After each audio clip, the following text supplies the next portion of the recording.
I hear so many amateur musicians say music theory kills creativity, but this is a lie.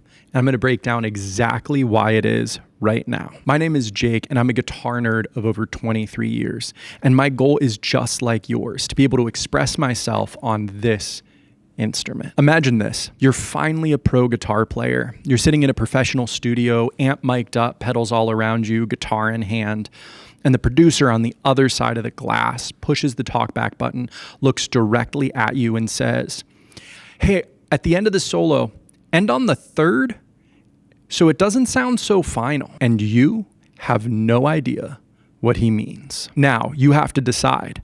Do you have to ask him to explain himself, pretend you get it and just guess, or try to convince him your initial decision was the right one, even if you don't believe that? See, at its core, music theory is just having a name for a sound that you recognize. In our example, the third is the sound less final. Again, music theory is just a name for a sound. Resisting music theory in a futile attempt to keep an original sound is just creating more work for yourself in the long run. Let me break this down. Think of your favorite guitar player. I'm going to use John Mayer for this example, but anybody that comes to mind will work. Now, think about who they list as their influences. For John Mayer, we'll take Stevie Ray Vaughan. That's a big one for him. Now, let's take another step back. Who influenced Stevie Ray Vaughan? He'll say Albert King.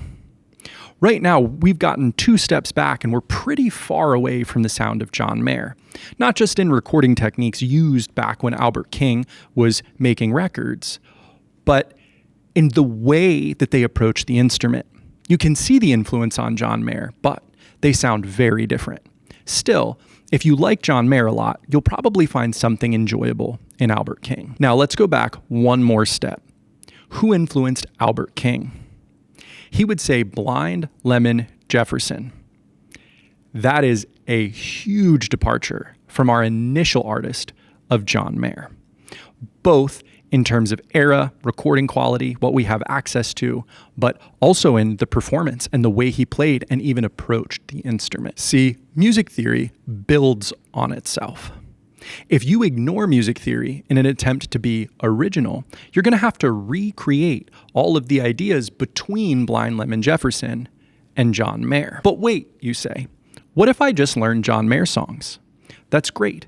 And then you are learning theory because you're going to have to come up with a name in your mind for each thing that you do, even if it's just that thing or bendy stuff around 7th fret.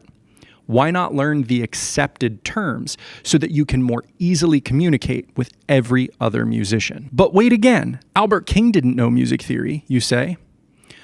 Okay, but he spent thousands of hours perfecting one style of playing guitar.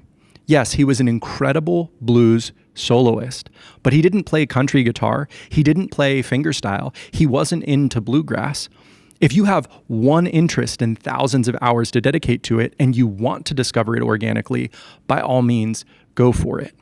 But if you learn the names of what these guitar players you love are doing, you're going to shortcut the process. You can take a machete and carve a path through the woods, but it's going to be much quicker if you take the paved road. If you are ready to learn all the music theory you need and none that you don't, join me in my free course and community at school.com/guitar. I'll see you inside.